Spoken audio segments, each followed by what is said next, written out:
ಅದು ನಿಜಕ್ಕೂ ಸಂತೋಷನೇ, ಹೆಮ್ಮೆಯ ವಿಚಾರನೇ. ಅದು ಹಾಗೇ ಅದರ ಒಂದು ನಿಯಮನೇ, ಅದು ಮಾಡಿ ಅದೇ ಥರದ ಒಂದು ನಿಯಮ ಆಗಿದ್ದಿದ್ರೆ ಅದು ಹಾಗೇ ಆಗಲಿ. ಆದರೆ ಸ್ಮಾರಕದಲ್ಲೂ ಬಂದು ಕೊಟ್ಟರೂ ಕೂಡ ಅದು ಸಂತೋಷನೇ. ಯಾಕಂತಂದರೆ ಅದು ಅಪ್ಪವ್ರಿಗೆ ಮಾಡಿರ್ತಕ್ಕಂಥ ಸ್ಮಾರಕ, ಅವರಿಗೆ ಸಮರ್ಪಿಸಿರ್ತಕ್ಕಂಥ ಅದು ಒಂದು ಸ್ಮಾರಕ, ಅವ್ರಿಗೆ ಸಮರ್ಪಣೆ ಆಗಿರ್ತಕ್ಕಂಥ ಒಂದು ಸ್ಮಾರಕ ಅದು. ಹಾಗಾಗಿ ಅದು ಕೂಡ ಶ್ರದ್ಧಾಂಜಲಿ, ಒಳ್ಳೆಯ ಶ್ರದ್ಧಾಂಜಲಿನೇ. ಹಾಗಾಗಿ ಎಲ್ಲೇ ಮಾಡಿದ್ರು ನಮಗೆ ಸಂತೋಷ.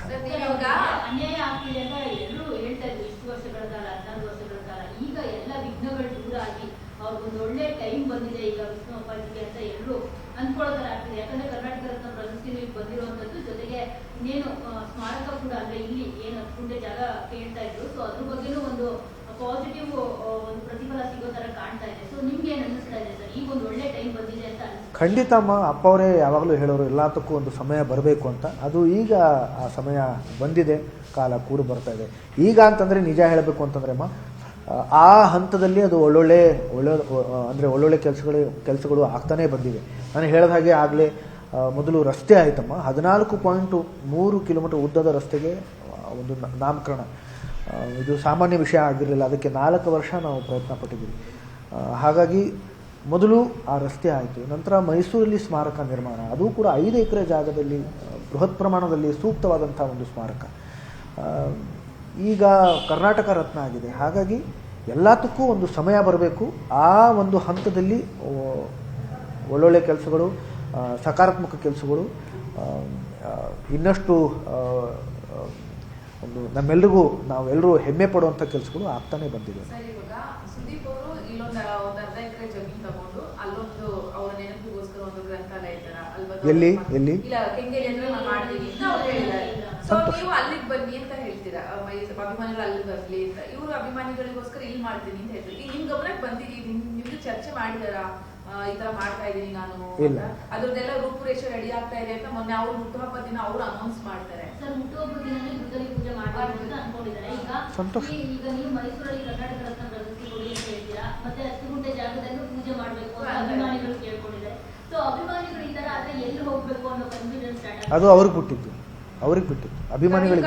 ಸುದೀಪ್ ಅವರು ಇದ್ರ ಬಗ್ಗೆ ಚರ್ಚೆ ಮಾಡಿದ್ದು ಮಾಡ್ತೀನಿ ಅಂತ ಹೇಳಿಲ್ಲ. ಇಲ್ಲ ಯಾಕಂದ್ರೆ ಅಂತರ ಇದೆಯಾ ಅಥವಾ ಹೇಗೆ? ಇಲ್ಲ, ಅವ್ರು ಯಾವತ್ತೂ ಇದರ ಬಗ್ಗೆ, ಸ್ಮಾರಕದ ಬಗ್ಗೆ ಯಾವತ್ತೂ ಚರ್ಚೆ ಮಾಡಿಲ್ಲ. ಇಲ್ಲ, ಇದರ ಬಗ್ಗೆ ಯಾವತ್ತೂ ಚರ್ಚೆ ಆಗಿಲ್ಲ. ನಾವು ಅಂತಂದ್ರೆ ಅಮ್ಮನೇ, ನಾನು ಅಮ್ಮನ ಪರವಾಗಿ ಮಾತಾಡ್ತಾ ಇದ್ದೆ, ನಮ್ಮ ಕುಟುಂಬದ ಪರವಾಗಿ ಮಾತಾಡ್ತಾ ಇದ್ದೆ. ಕಾಂಟ್ಯಾಕ್ಟ್ ಅಲ್ಲಿ ಇದ್ದಾರೆ, ಆದರೆ ಸ್ಮಾರಕದ ಬಗ್ಗೆ ಯಾವತ್ತೂ ಕೂಡ ಚರ್ಚೆ ಮಾಡಿಲ್ಲ, ಯಾವತ್ತೂ ಕೂಡ ಚರ್ಚೆ ಆಗಿಲ್ಲ. ಹಾಗಾಗಿ ನನಗೆ ಗೊತ್ತಿಲ್ಲ, ತಾವು ಏನು ಹೇಳ್ತಿದ್ರಿ ಅದು ನನಗೆ ಗೊತ್ತಿಲ್ಲ.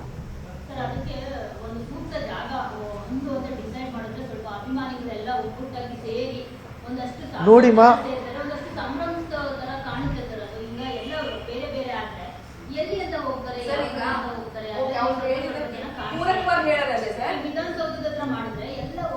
ಸಂತೋಷ ಸಂತೋಷ ಸಂತೋಷ.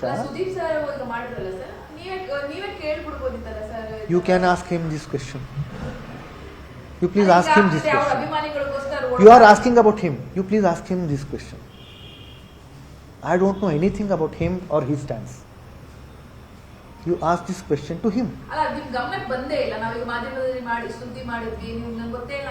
ಮಾಧ್ಯಮದ ಮೂಲಕ ಗೊತ್ತಾಗಿದೆ. ನೀವೇನು ಕೇಳಿದ್ರಿ, ಅವ್ರು ನಿಮಗೆ ಹೇಳಿದ್ರ ಅಂತ? ಇಲ್ಲ, ನಮ್ಮ ಹತ್ರ ಯಾವತ್ತೂ ಚರ್ಚೆ ಮಾಡಿಲ್ಲ. Anything you want to ask about the other person, you ask him or you ask the other person and not me. ಸಂತೋಷ, ತುಂಬ ಸಂತೋಷ. ನಮ್ಮೆಲ್ರಿಗೂ ಸಂತೋಷನ ನಿಜವಾಗ್ಲೂ ಅದನ್ನು ಹೇಳ್ಕೊಳ್ಳೋದಕ್ಕಾಗ್ತಿಲ್ಲಮ್ಮ, ಅಷ್ಟು ಸಂತೋಷ ಇದೆ. ತುಂಬ ಸಂತೋಷ ಇದೆ. ಈ ಘಳಿಗೆಯನ್ನು ಮಾತುಗಳಲ್ಲಿ, ಪದಗಳಲ್ಲಿ ವರ್ಣಿಸೋದಕ್ಕೆ ಅಸಾಧ್ಯ. ನಾನು ಮೊಟ್ಟ ಮೊದಲನೇದಾಗಿ ನಮ್ಮ ಮಾನ್ಯ ಮುಖ್ಯಮಂತ್ರಿಗಳು ಸಿದ್ದರಾಮಯ್ಯರವರಿಗೆ ಧನ್ಯವಾದಗಳನ್ನು ಹೇಳ್ತೀನಿ. ನಮ್ಮ ಕರ್ನಾಟಕ ಸರ್ಕಾರಕ್ಕೆ ಧನ್ಯವಾದಗಳನ್ನು ಹೇಳ್ತೀನಿ. ನಮ್ಮ ಚಿತ್ರೋದ್ಯಮಕ್ಕೆ ಧನ್ಯವಾದಗಳನ್ನು ಹೇಳ್ತೀನಿ. ಹಾಗೆ ನಮ್ಮ ಅಭಿಮಾನಿ ಬಳಗ ಅಂತಂದರೆ ನಮ್ಮ ಸಿಂಹಿಣಿಯರು, ಅದರಲ್ಲಿ ತಾವು ಕೂಡ ಬರ್ತೀರಾ, ಮಾಧ್ಯಮದವರು ಕೂಡ ಬರ್ತೀರಾ. ತಮ್ಮೆಲ್ಲರಿಗೂ ನಾನು ನಮ್ಮ ವೈಯಕ್ತಿಕ ಕುಟುಂಬದ ಪರವಾಗಿ ಧನ್ಯವಾದಗಳನ್ನು ಹೇಳ್ತೀನಿ. ನಿರ್ಭೀತ, ನಿಷ್ಪಕ್ಷಪಾತ, ವಿಶ್ವಾಸಾರ್ಹ ಸುದ್ದಿಗಳಿಗೆ ಮತ್ತೊಂದು ಹೆಸರಾಗಿರುವ News18 ಕನ್ನಡ ಈಗ ಆಪ್ನಲ್ಲೂ ಲಭ್ಯವಿದೆ. ದಯವಿಟ್ಟು ಇಲ್ಲಿರುವ QR ಕೋಡ್ ಅನ್ನು ಸ್ಕ್ಯಾನ್ ಮಾಡಿಕೊಂಡು ಆಪ್ ಡೌನ್ಲೋಡ್ ಮಾಡೋದಕ್ಕೆ ಮರಿಬೇಡಿ. ನಿಮ್ಮ ಬೆಂಬಲ ಹೀಗೆ ಸದಾ ನಮ್ಮೊಂದಿಗಿರಲಿ. ಧನ್ಯವಾದ.